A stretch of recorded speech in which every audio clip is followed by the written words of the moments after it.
Esto es Desafío Animal.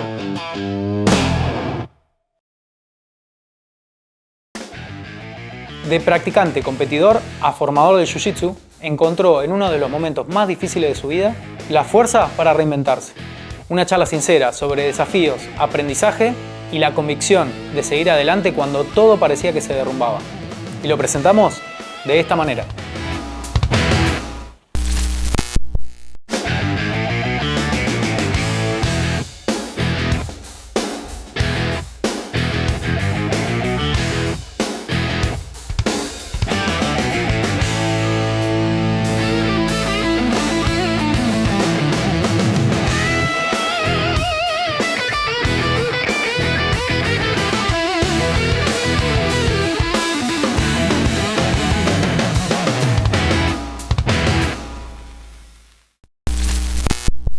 Rubén, querido, bienvenido. Gracias por estar acá con nosotros, gracias por tomarte el tiempo. Sabemos que, bueno, día de entrenamiento, clases y demás, gracias por estar. No, bueno, gracias a vos por invitarme, por este espacio, que está muy bueno lo que están haciendo, así que también un placer para estar acá. Bueno, gracias. Bueno, ¿quién es Rubén? ¿Dónde nace? ¿De dónde viene Rubén? Bueno, yo nací en La Plata. Me crié toda mi vida acá, por ahora. Nací en una familia clase media, mi papá trabajaba y fui creciendo haciendo diversidad de deportes. Siempre fue como mi punto, como que me gustó dedicarme a hacer deportes desde muy chico. Fui haciendo fútbol, básquet, natación.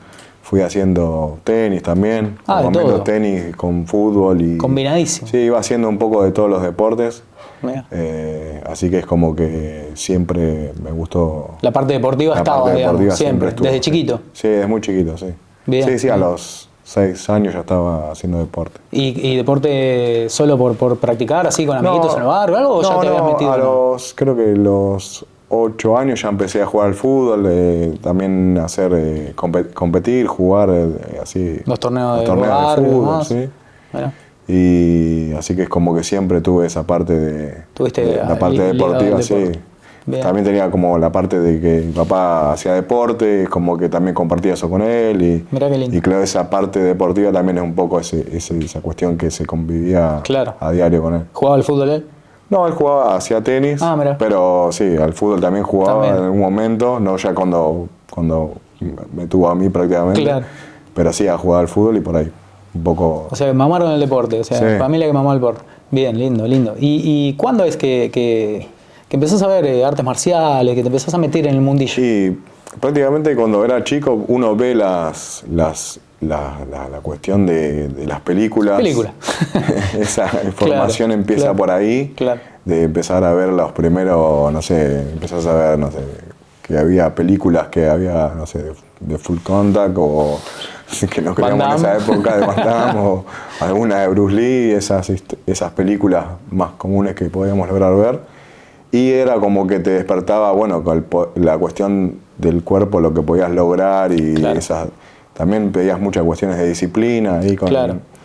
Y al principio yo quería hacer judo, pero mi mamá no quería y me llevaba, fui a una clase de taekwondo ahí, no quería saber nada. Y como que no me dejaba ahí, la parte de la convivencia de mi mamá no me dejaba, con la parte de las artes marciales, como que tenía algo ahí que quería hacer.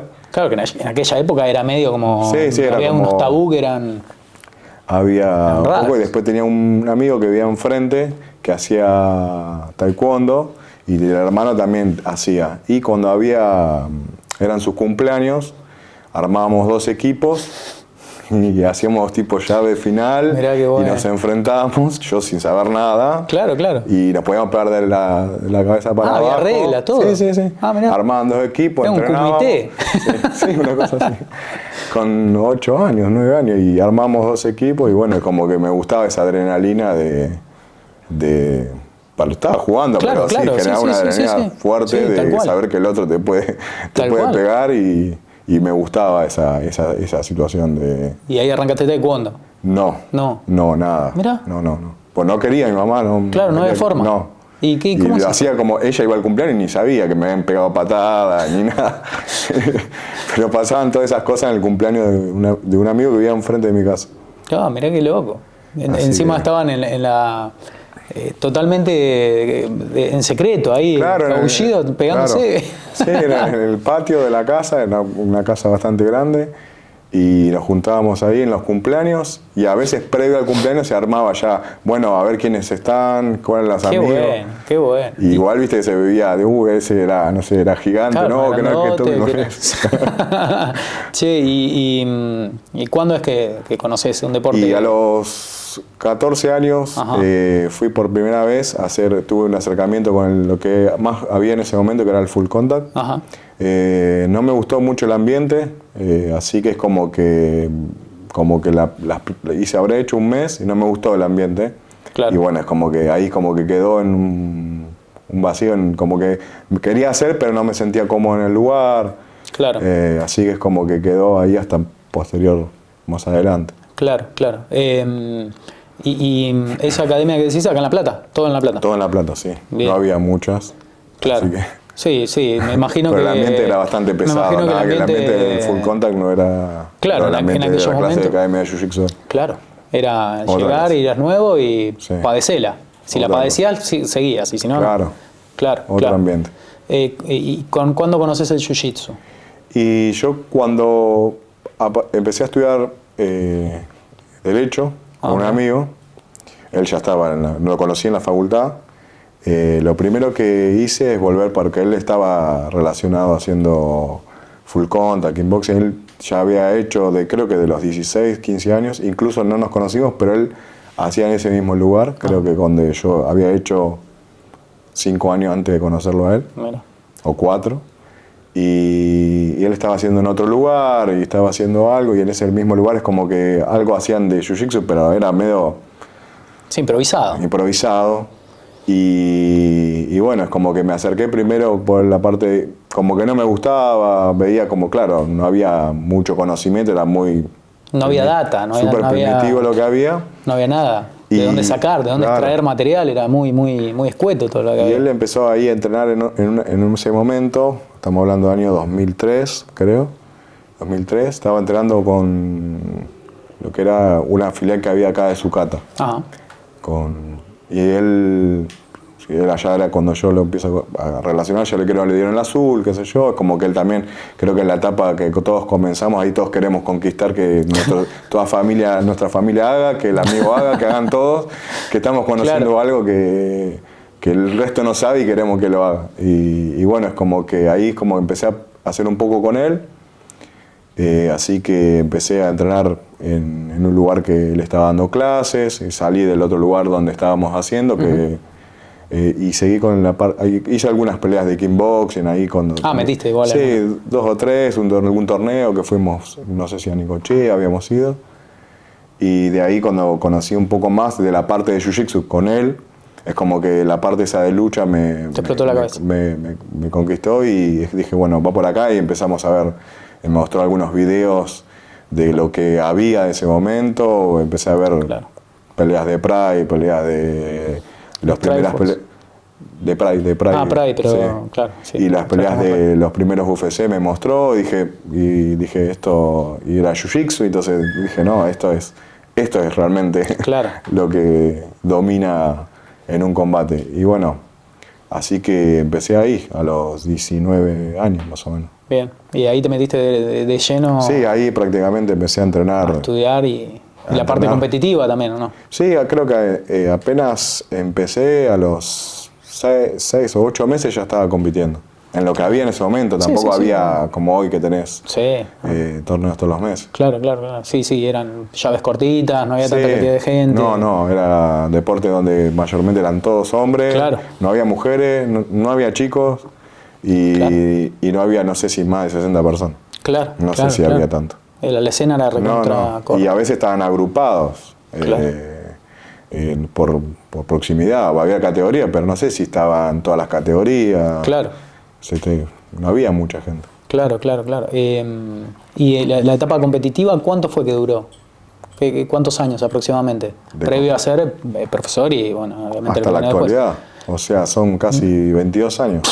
Es una locura. Que, más allá de uno tiene una lesión. No, pero yo me refería a la parte competitiva sin pensar en el profesorado, en dar clases. Claro, yo cuando era Falla Azul empecé a dar clases, creo que fue 2007.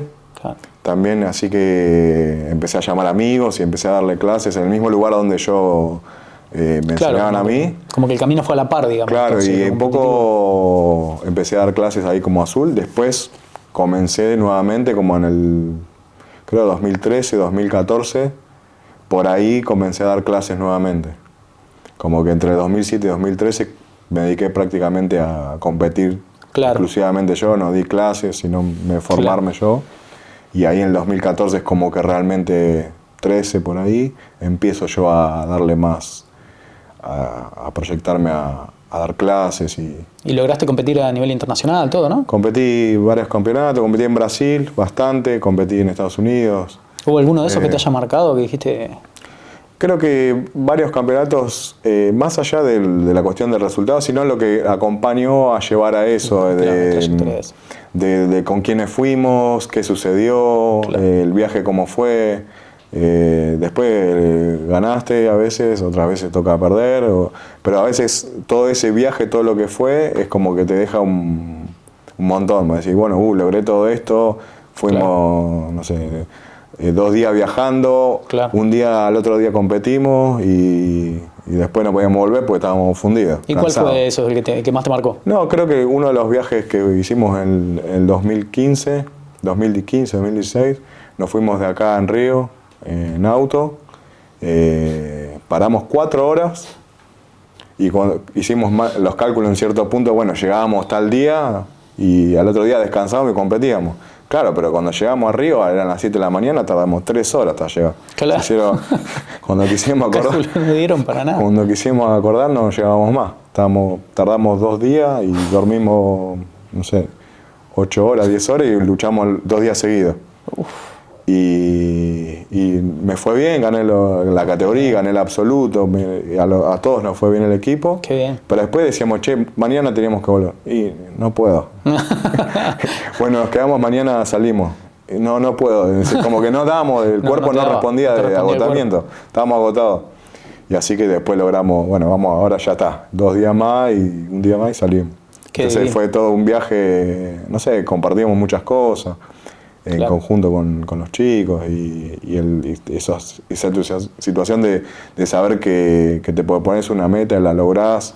Entonces creo que eso es como que también va marcando. Ese fue uno de los que más te llenó en ese aspecto, digamos. Sí, porque se compartió un montón. Fue un viaje de por ahí un poquito más de una semana y tuvo un montón de cosas que compartimos.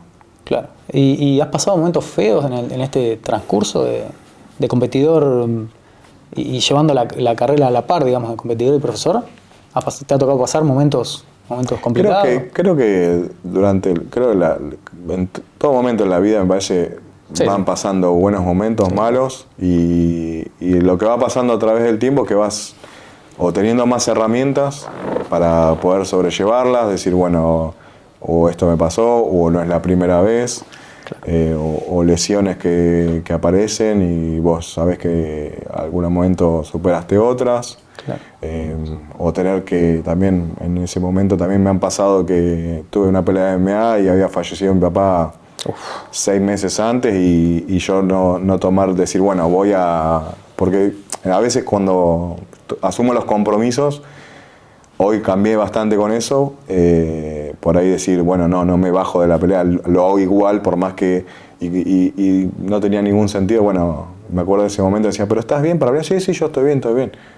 Y realmente no estaba bien, yo estaba pasándola mal. Y entonces por ahí eso sí fue un mal momento y me dejó un aprendizaje de que también a veces hay que saber decir que no. Tal cual. Que no es solo que uno estar mal o...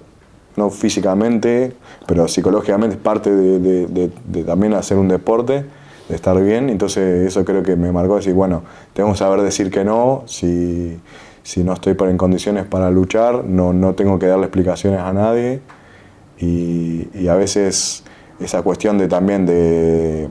Hoy creo que cambió bastante esa cuestión social, pero de que no puedes llorar o de que no puedes, claro.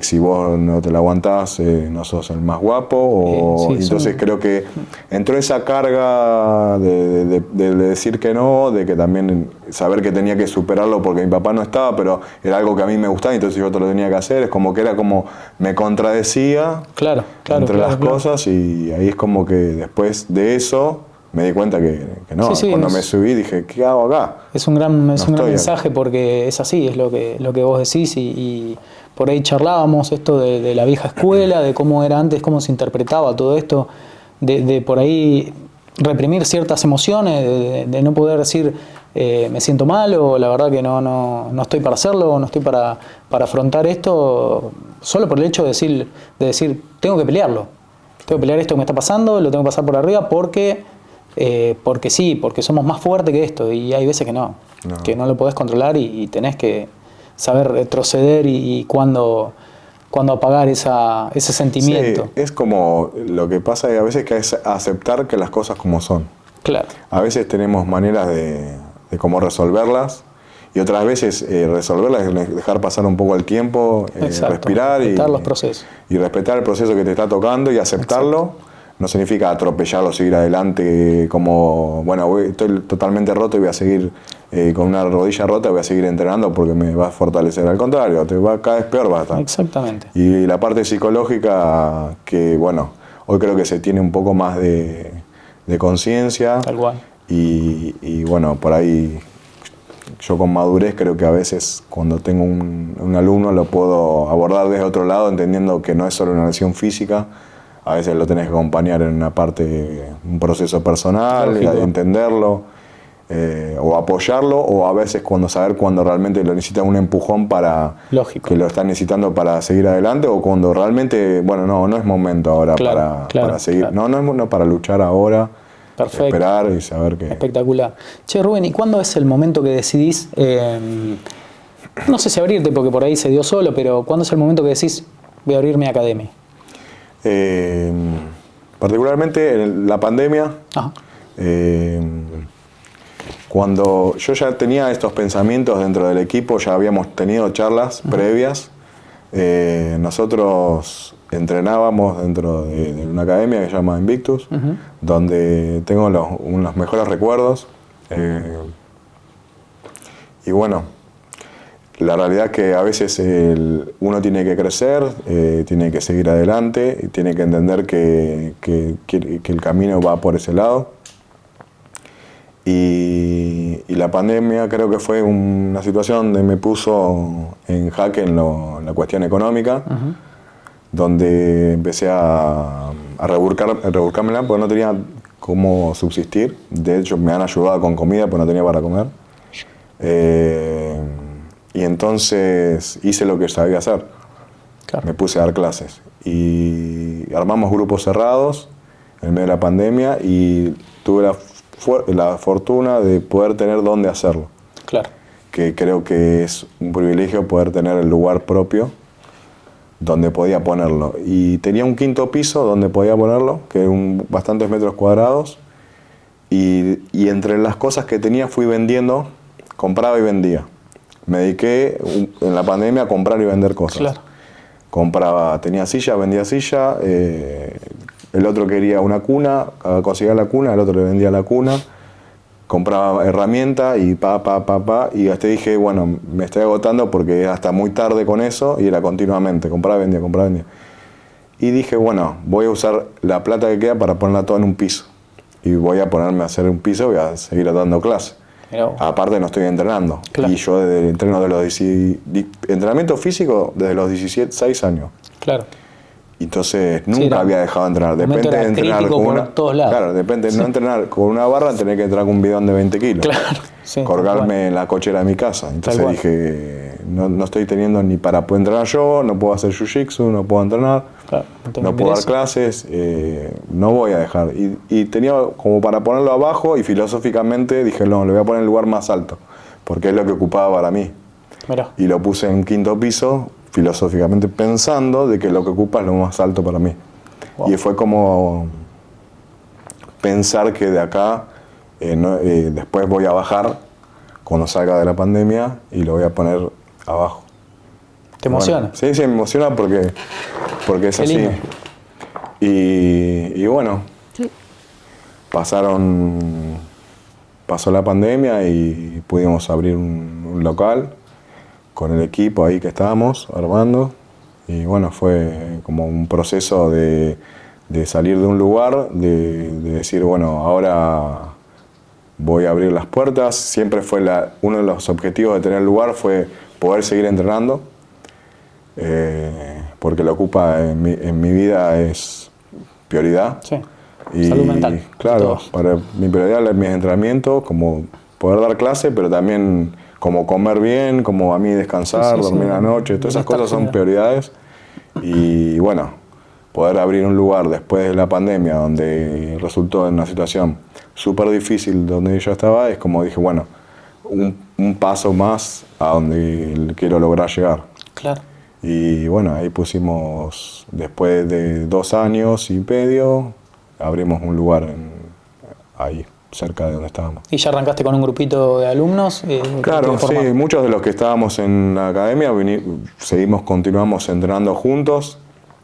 Durante el proceso previo donde nosotros, antes de la pandemia, no solo entrenábamos en la misma academia que estábamos, sino no teníamos lo suficiente horario para entrenar 5 o 6 veces por semana. Claro. Entrenábamos 2 veces en Buenos Aires y 1 o 2 veces en mi casa. Claro. Así que entrenábamos casi 6, a veces hasta los domingos. Pero tratando de repetir para tener mayor continuidad por los escasos horarios, porque cuando vos estás en un lugar que tenés el espacio ahí, por más que no tenés todo el día disponible para poder entrenar. Lógico. Bueno, es el horario que le convenga al lugar y acordás a eso y claro. Bueno, también lo que venda más para ese momento. Claro.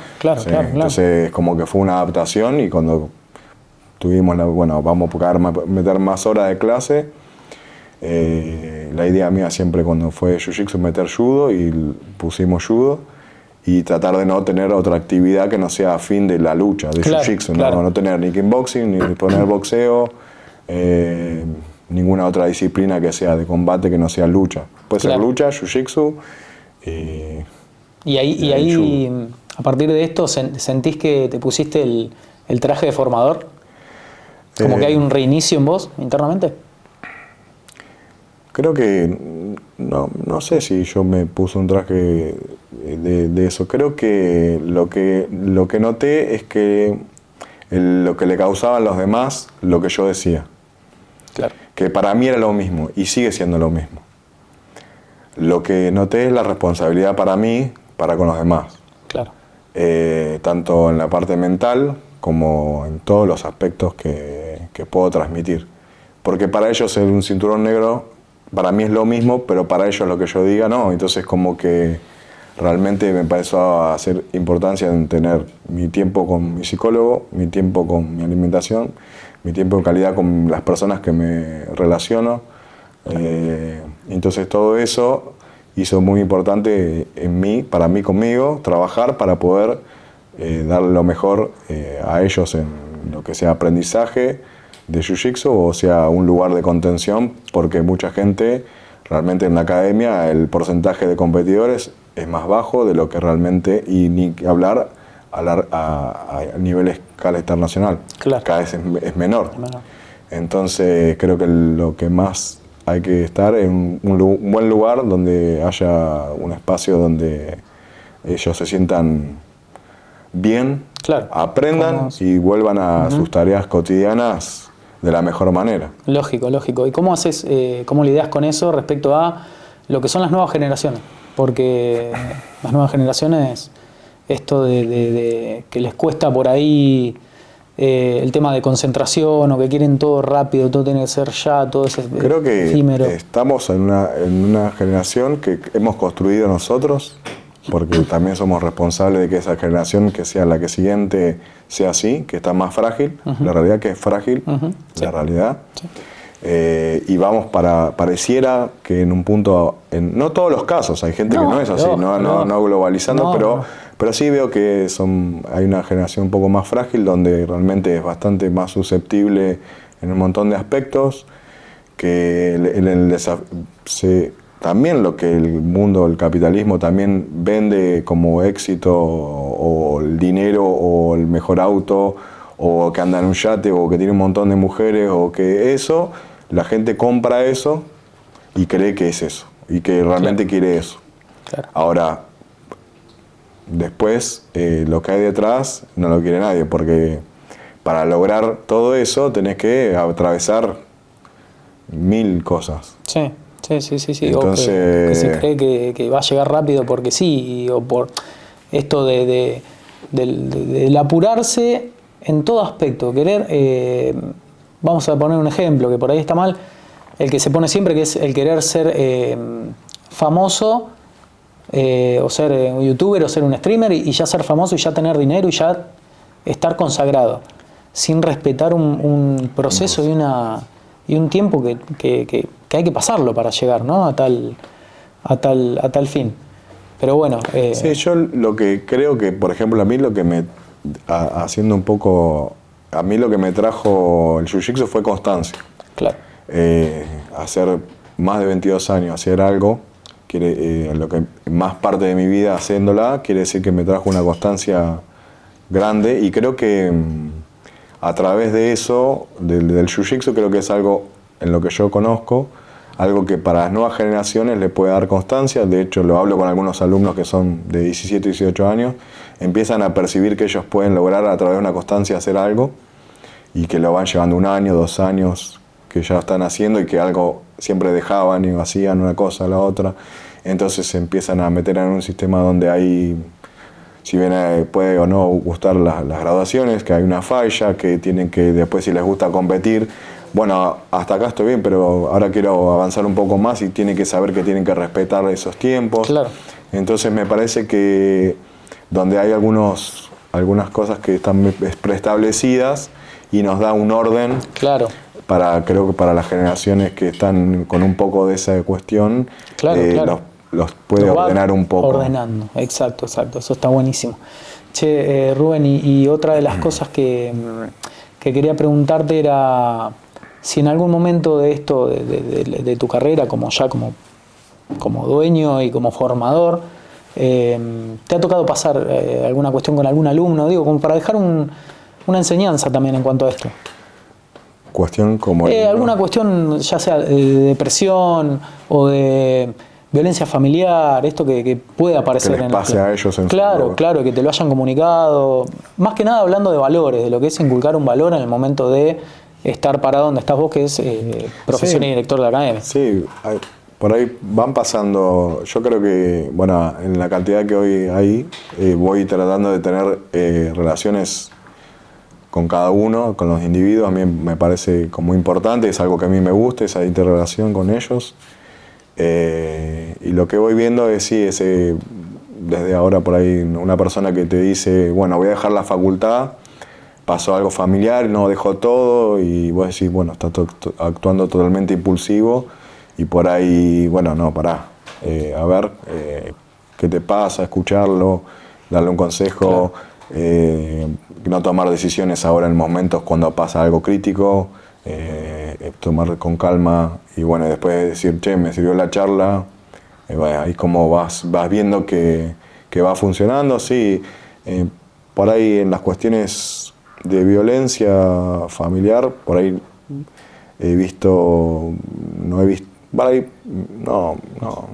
tengo recuerdo por ahí. No ha pasado. No, por ahí, no, violencia no, creo que no ha tocado, pero más que nada en las cuestiones, sí, de las cuestiones laborales, de dejar un laburo a otro, o decir, che, te escuché a vos y al final terminé cambiando mi trabajo de hace tantos años y empecé a hacer porque lo que vos me dijiste, y después le empieza a ir bien en lo otro, y ver que lo que yo hice, que yo también tenía una actividad y tuve que, bueno, no, me enfoqué en esto, y vas viendo que, che, se puede, hay que meterle. Entonces como que también genera eso, pero no la cuestión de ese lado, no ha pasado. Bien. Y ahora te voy a hacer otra pregunta que es, si vos, un ejercicio, te tenés que parar, mirá para otro lado, si querés no me mires, parate con el Rubén enfrente del Rubén de 20 años de edad. ¿De qué se sorprendería ese Rubén de 20 años de edad respecto a lo que al Rubén de hoy, a lo que está generando hoy? El de 20, el de 20 años, ¿en qué, al revés, ¿qué lo sorprendería? No, de hoy para atrás. Claro. Claro, al revés. Al revés. O sea, yo viendo... Con 20 años, ¿qué te sorprendería del Rubén de hoy?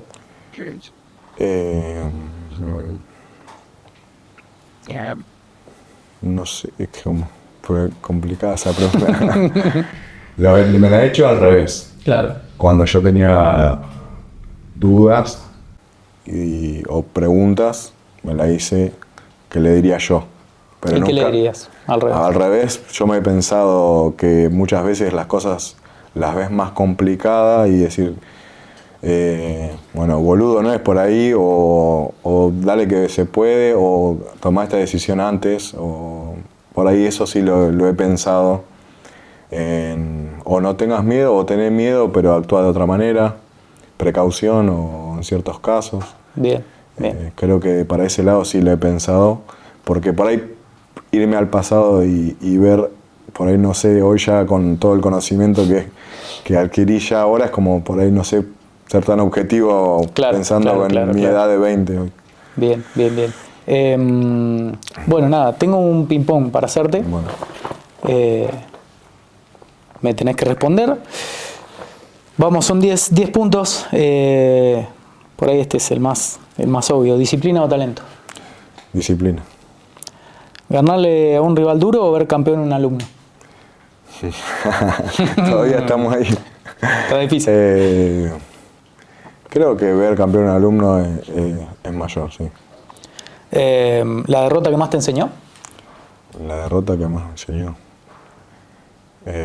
Creo que la que hablamos hace un momento de haber tomado una decisión de pelear igual, y había fallecido mi viejo hace muy poco tiempo y creo que esa fue una gran enseñanza para mí. Lindo. ¿Una persona a la que le agradezcas gran parte de tu camino? Gran parte de mi camino. ¿Una persona sola? Sí, van a ser varias, obvio. Creo que soy muy agradecido con todas las personas que estuvieron delante mío, que sigo aprendiendo, tanto no podría poner, me parece, una porque no alcanza. Creo que de todas las personas que tenemos siempre algo aprendemos, así que, y sigo aprendiendo incluso de las personas que no están conmigo tampoco. Sigo observando, escuchando y prestando atención si algo puedo sacar para seguir. ¿Qué no tolerás dentro de una academia? La falta de respeto, la falta de respeto y no seguir los valores del lugar, como el respeto para mí es algo muy importante. Sí, el respeto más que nada. Y la falta de compañerismo también me parece algo muy importante. Excelente. ¿Un sueño que todavía te falta cumplir? Y me gustaría ser campeón brasilero. Vamos por eso. ¿Quién es Rubén fuera del tatami en una palabra?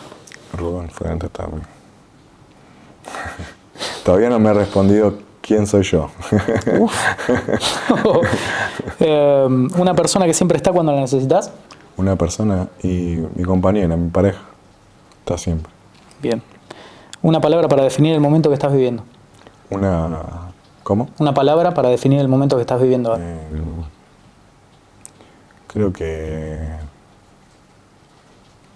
gratitud. Y ahora la que viene es la pregunta animal, que se la hacemos a todos. ¿Con qué animal te identificás y qué tuvo que pasar internamente para que ese animal salga a flote? No miro mucho fútbol, no me interesa tanto.